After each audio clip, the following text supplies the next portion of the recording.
보통 어떤 거 많이 썼냐면, 이런 거 많이 썼어요. 예를 들자면, 학생들하고 이게 뭔가 이건 중학생들하고 한 겁니다. 중학생들하고 데이터 수업하면서 이런 거, 행복 지수를 나타낸 거거든요. 이게.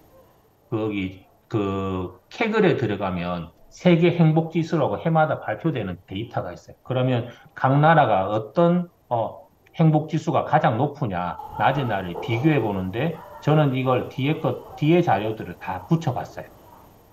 그래서 부동산 가격 지수부터 해서 그다음에 나이키 지수라는 것은 전 세계의 나이키 가격이 얼마나 이게 높고 낮으냐라는 거, 그다음 범죄율 이런 것들을 다 이제 살펴보고 데이터를 화해서 상관관계 표를 이렇게 쭉 만들어 보니까 초록색은 긍정적인 상관관계가 있는 거예요. 그다음에 빨간색은 부정적인 상관관계, 반대로 가는 거예요. 이게 어떤 항목이 높으면 이 항목이 낮아지는 이게 부정적인 상관관계가 있는 거예요.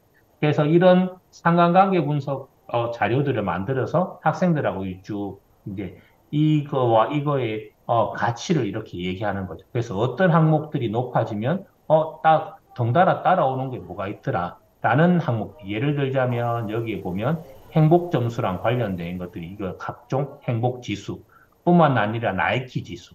그래서 나이키 지수가 오르면 오를수록 행복 지수도 같이 올라가더라. 그다음에 부동산 가격 지수가 오르면 오를수록 행복 점수도 같이 올라가더라. 그래서 이런 것들이 전반적인 패턴을 나타내는 거잖아요. 그래서 이런 이제 항목들과 관련된 것들 가지고도 얼마든지 이제 얘기해 볼 수가 있겠다. 이건 초등학생들하고 얘기할 수 있어요. 이런 항목들이 있을 수 있고요. 그 다음에 또 보시면, 이거는 제가 초중고 학생들에게 인공지능 교육할 때 항상 제일 처음으로 할 때 제가 보여주는 자료입니다. 그래서 엑셀에서 할 수 있는 인공지능 자료거든요. 그래서 이거는 뭐냐면, 어, 잠깐만요.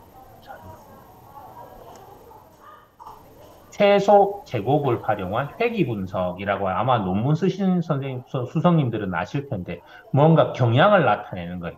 이게 A가 증가하면 B도 같이 증가하거나 또는 감소하는 게 이걸 선으로 나타내면 이걸 어떤 회귀의 식을 쓸 수 있는 거예요. 그래서 만약에 이게 예를 든 거예요. 학생들하고 제가 만들어 본 거거든요. 이건 게임 시간. 그래서 네가 도대체 하루에 게임하는 시간이 몇 시간 되어야 특정 뭐 게임의 레벨을 이만큼 달성할 수 있는지 너가 한번 값을 한번 다 적어봐. 라고 하면 이 값을 다 적으면 제가 이거 재고 고차를 최소로 나타낼 수 있게끔 이제 P와 Q, 여기 이제 Y는 PX 더하기 Q에서 P의 개수를, 개수를 만들고 그다음 Q라는 상수를 이렇게 만들면 가장 최소 제곱 오차가 되는 최소 제곱이 가장 낮아지는 값들을 예측하게끔 이렇게 만들어주면 이게 데이터들이 만들어져요. 이게 지금 아이스크림 데이터인데 지금 게임 시간하고 바꾼 거예요. 그래서 이게 게임 시간이 아이스크림 온도거든요. 온도입니다. 온도고요. 그 다음에 여기는 아이스크림 개수예요. 아이스크림 개수예요. 그래서 아이스크림 개수, 만약에 120도라는 온도 없을 테니까 만약에 35도라는 온도에서 아이스크림이 한 120개가 팔렸다. 라고 하면 여기 밑에 그림과 같이 보시면 이게 추세선이라고 얘기해요. 이 추세선이 만들어지거든요. 그래서 이런 거 보면 학생들하고 예측을 해볼 수 있는 거예요. 그럼 내일 만약에 온도가 36도가 되면 빙가류는 몇 개 정도만 팔 수 있겠니? 라고 해서 엔터를 치면 네, 이런 값들이 이렇게 자동으로 나타나요. 제가 이거 연결을 네, 해놨어요. 그래서 이런 값들이 이렇게 나타나게끔 만들어 놨거든요. 그래서 이런 것들이 얼마든지 우리가 아주 대단한 프로그램을 사용하지 않아도 가장 우리가 쓸 수 있는 가장 최소 단위의 프로그램으로도 인공지능을 구현해 볼 수 있겠다라는 것들이. 그래서 이건 초중고 학생들하고도 얼마든지 사용할 수 있어요. 그래서 이런 것들 한번 적용해 볼 수 있고요. 또 이런 것들은 이런 것도 상관 분석이니까. 그래서 보시면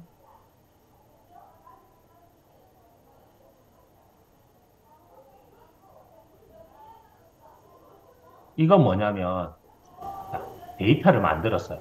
선생님들이 아마 학급 담임을 안 하시니까 이제 학생들하고 이제 일기 쓸 일은 없으시겠죠.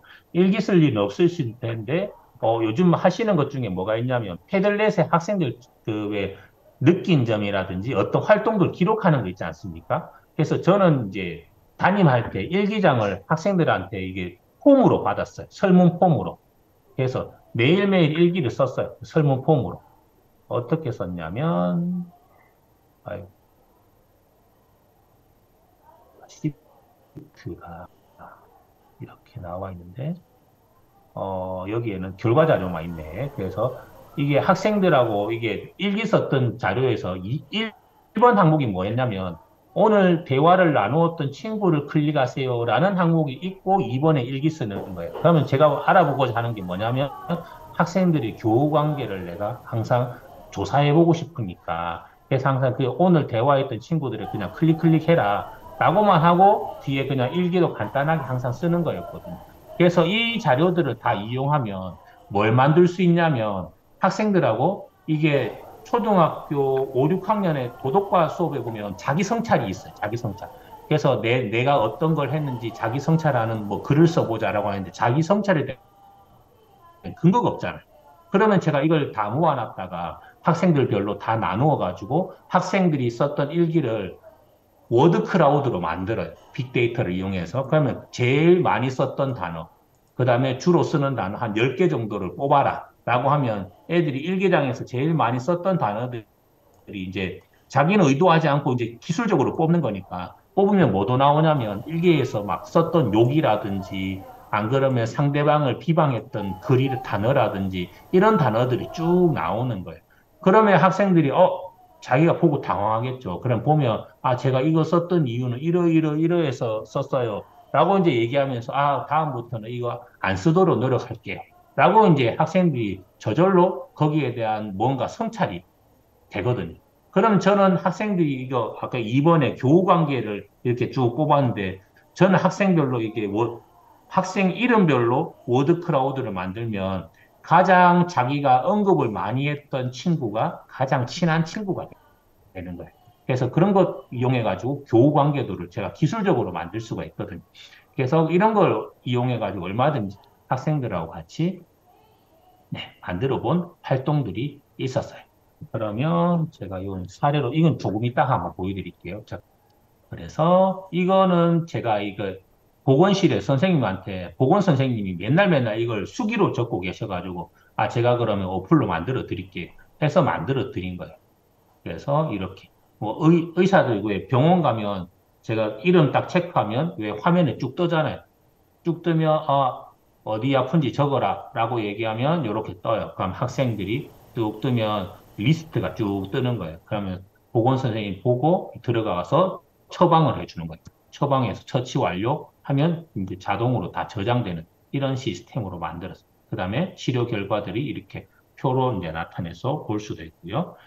이건 2022년도에 만든 거예요.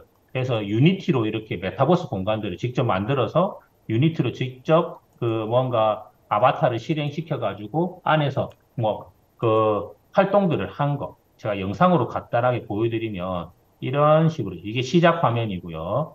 넘어가는. 이거는 인공지능 TTS로 전부 다 더빙을 떴어요.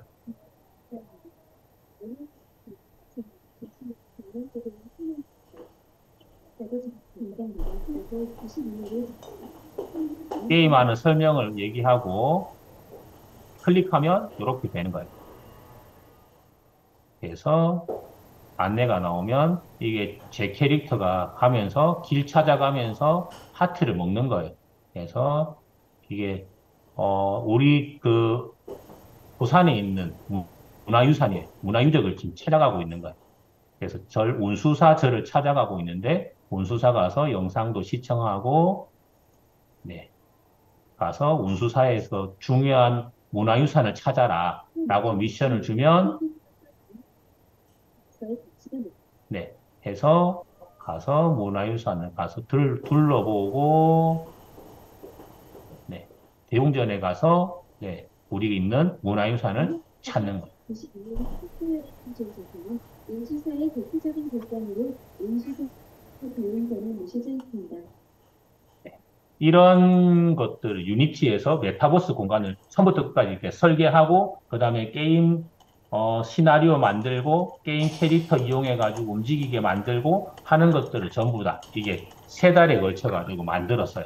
그래서 이런 활동들도 얼마든지 경북에는 이런 문화유산들이 굉장히 많잖아요. 맞죠? 그래서 이런 것들을 뭔가 경북의 문화유산들을 알리거나 경북의 어떤 지역을 뭔가 특징을 알리는 걸 유니티를 이용해서 만들면 얼마든지 하실 수가 있어요. 근데 조금 더 기술적인 기술적인 난도가 있으니까 젊은 선생님들하고 이거 뭔가 동아리를 만들어가지고 하시면 얼마든지 네, 경북교육청에서 할 수 있는 것들을 만들 수 있지 않을까라는 생각이 듭니다.